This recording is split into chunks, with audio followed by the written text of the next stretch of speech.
Hello there, how you doing? You okay? So this week we're going to learn about spaghetti western music. What am I on about?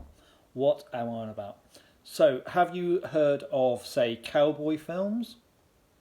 They are normally set in like 1890 something.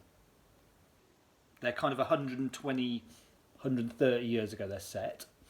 But they were made mainly in the 1960s. So when your grandparents were your age, they would have watched loads of these spaghetti western cowboy films. Normally in these films, there is like a cowboy town, and a kind of goody strolls into town to kind of sort the town out and deal with the baddies. And normally there's like a gang of baddies who control the town. And then the goody comes in and kind of takes down the baddies, saves the town, blah blah blah blah. It's usually the same plot, actually. There was a guy called Clint Eastwood who was really famous in these films, and he's still a famous actor today, actually. Anyway, you could ask your grandparents about spaghetti westerns. Right. Next thing is, why are they called spaghetti westerns? Well, the reason is the style of the films had a kind of certain look to it and a kind of feel, and the music as well. And a lot of the directors were Italian. Okay, so the films had like an Italian feel. And because Italians eat spaghetti, but we all do, but they decided to call them spaghetti westerns because the Italian directors were involved. It gave it like a nickname, really. Anyway, these films had a kind of music which we're going to look at now. I'm getting round to the point, aren't I? So we're going to have a look at the music from spaghetti westerns. Here we go.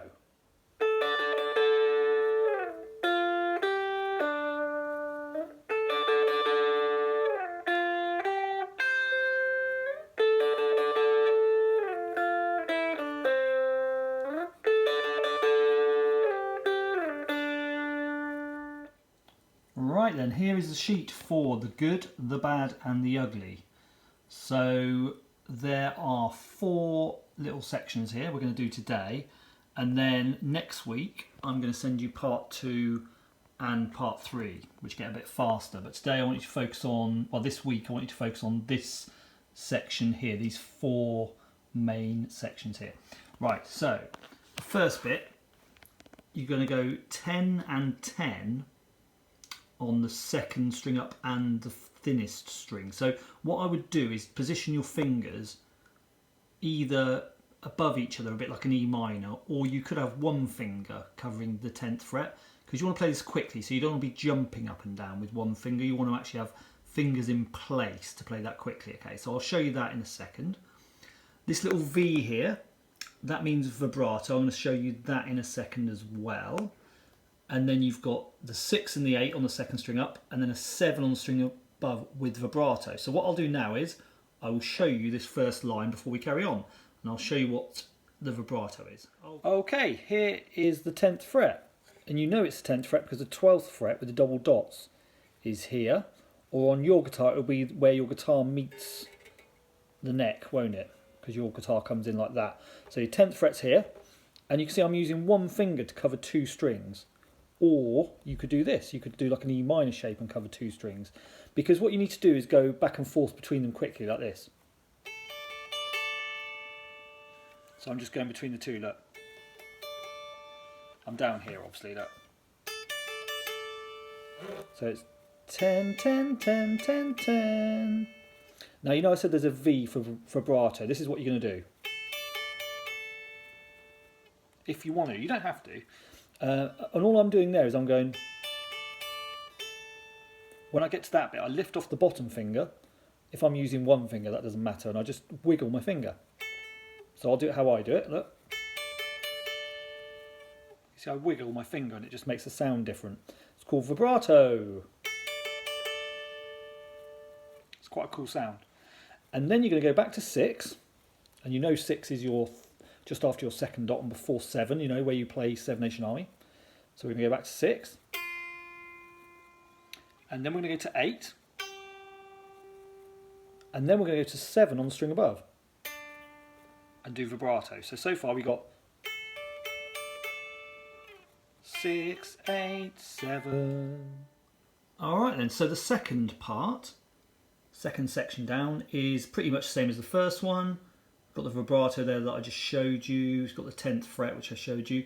And on this one it's got the 6 and the 8 again, but the final note isn't 7, it's 8 on the thin string with vibrato. So it's pretty much the same as the first one, but with a different note at the end. Okay, here is that second one.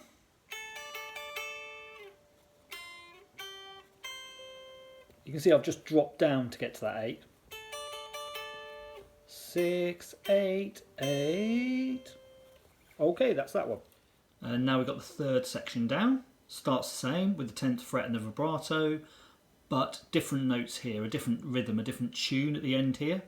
So it's ba da ba da ba, ba ba ba ba. That's the new tune now, so it's not the same as the first tune. So this bit here is what we're going to focus on next. Okay, so I'll show you that now. Vibrato at the end, same as before. Here we go. So we start the same. 6, 5, 3, and then you jump up to 5 on the string above. Now what you could do, by the time you get to that 3, you could use a different finger to get yourself to that 5. I'm going to use my third finger, so look. It means you haven't got to jump as far. You know, it depends if you're used to using different fingers. So, you know, this is something we need to work towards. By the time you go to secondary school, you want to start using different fingers for different frets, really. So we can start thinking about that. All right? So it's...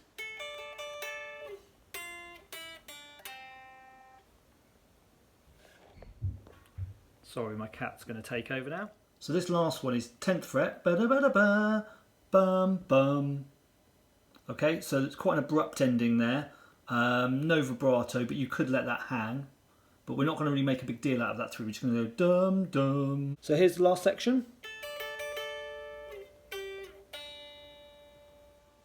Now, when you finish that, you can go back to the start and you can keep repeating it. And then you can get faster and faster. So I'll show you the whole thing in a minute, full speed. Okay.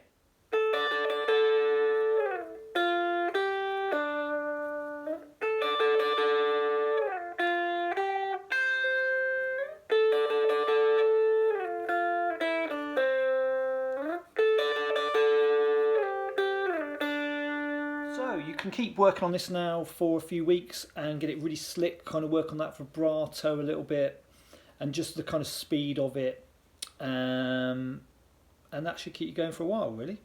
So the intro was quite long earlier, so I didn't want to bore you too much then, but I just thought I'd let you know a little bit more about the kind of spaghetti western feel and just let you know that they're still using that style today. So have you heard of Star Wars? The Mandalorian. It is a new program on the Disney Channel. Now that is basically a spaghetti western, but set in the Star Wars universe. All of the music is like what we're playing today. So if you have seen that program, or if you're watching it, start listening out for the music. And in fact, the main character in the program Mandalorian is exactly the kind of character I was talking about at the start, kind of the goodie that comes into town. Although it's a bit confusing because I think at the start he's kind of a baddie. But I won't give too much away, because if you haven't watched it, you won't know what I'm talking about. Also, things like Toy Story. You know, Woody's character is kind of a goodie that comes in and saves the day. So he's a little bit like one of those spaghetti western characters as well. So there's lots of stuff in sort of modern day as well that uses the style that was created back in those original films. So enjoy. And I will speak to you next week. See you later.